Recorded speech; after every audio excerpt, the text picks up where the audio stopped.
Every photographer has a bucket list of photos. This one is in mine. I finally captured it.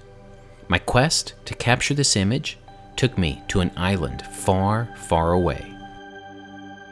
This is Isla Guadalupe, far from civilization, yet absolutely full of life. It is a volcanic island located 150 miles off the west coast of Mexico's Baja California Peninsula. Mornings here are the stuff of storybooks. The island towers over the Pacific, reaching elevations over 4,200 feet. It's often shrouded in a waterfall of clouds. Its history is as rocky as the island itself. At one point, fur traders decimated the northern elephant seal population to the point that only 8 seals remained. Eventually becoming a protected biosphere reserve, today all surviving northern elephant seals share the same male ancestor. And it's these seals that make this island so unique. It's now the best place in the world to see a great white shark. Every year, great white sharks gather at Guadalupe Island.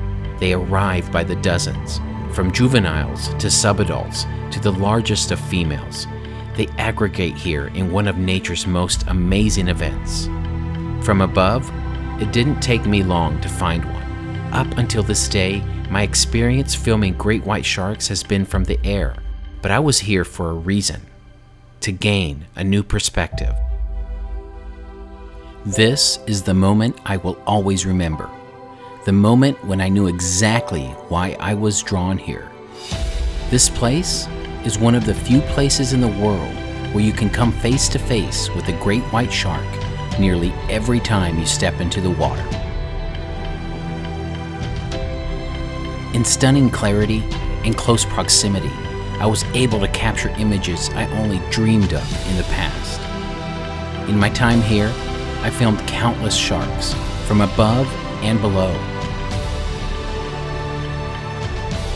I watched sharks glisten in natural light as they interacted with the abundance of the life around.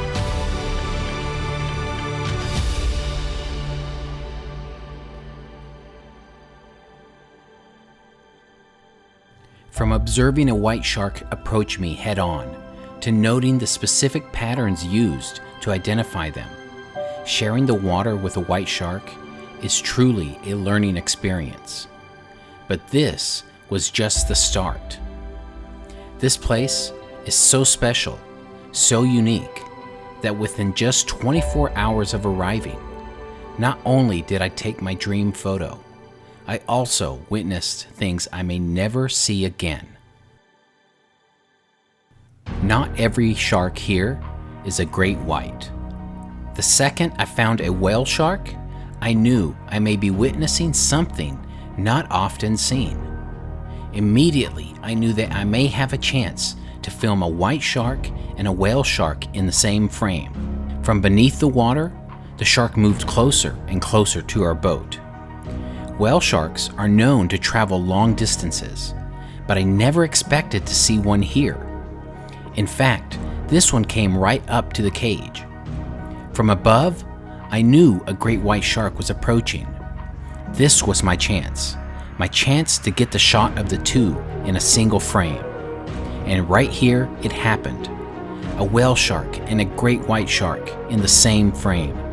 This is the moment I'm very likely to never see again. It's a reminder that it's the unexpected in nature that holds the best gifts.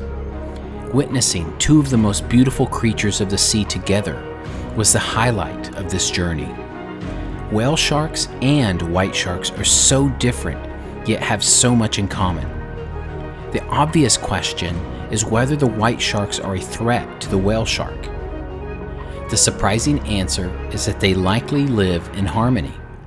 This experience is a vivid reminder to me that in nature anything is possible. That point was further underscored the following morning. Every morning I began my search for life. The simple concept that I never know what's out there is enough to motivate me. And on this morning, I found the rarest of the rare. Here's the moment I realized what I had found. As a drone pilot in love with the sea, I knew immediately what I was witnessing. These are beaked whales. They are not just any whales. These are Cuvier's beaked whales. They are among the most rarely seen whales in the world. In fact, there's very little video footage of these whales in existence, especially from a drone. Cuvier's beaked whales are the deepest mammalian divers in the world. They have been recorded diving to depths nearing 10,000 feet. These whales are widespread, most often found in offshore waters from the tropics to the cool, temperate seas. Because they spend a short amount of time at the surface, they are extremely hard to find as a result. The fact that I filmed these whales just 150 yards from shore makes this encounter especially interesting. These whales are light brown, almost yellow. The younger they are, the more yellow. As they get older, they turn white, starting at the head until most of the body is white. Beaked whales are so rare that some species have never even been seen alive. Currently, there is little information about the migration habits and seasonality of these whales. As I filmed them, I grew excited to learn more about them, specifically about their reactions to sea noise. These whales are especially sensitive to sonar, and many incidences of mass strandings have occurred due to military operations. One study in Hawaii actually noted the whales avoiding diving for food in areas where sonar is in use.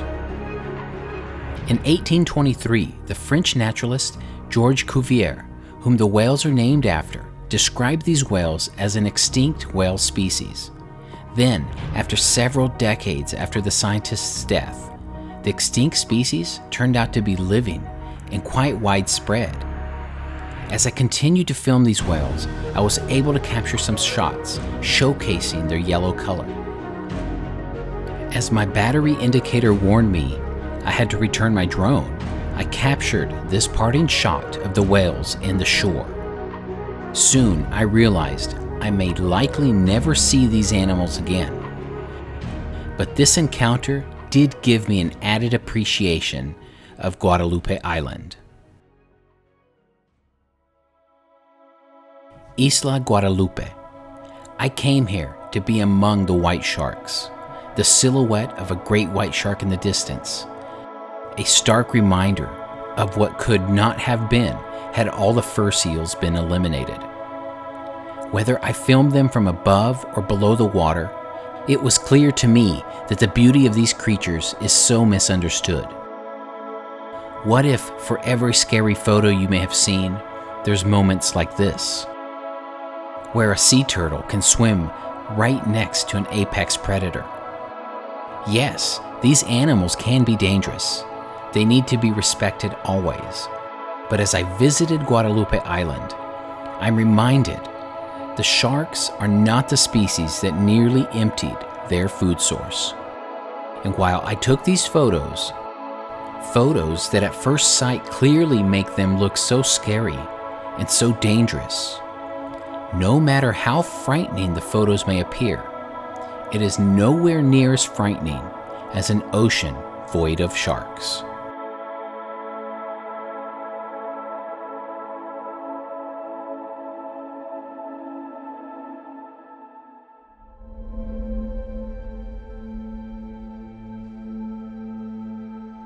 If you enjoy this content, please consider liking and subscribing. I've included citations to the studies and data shared in this video in the description below.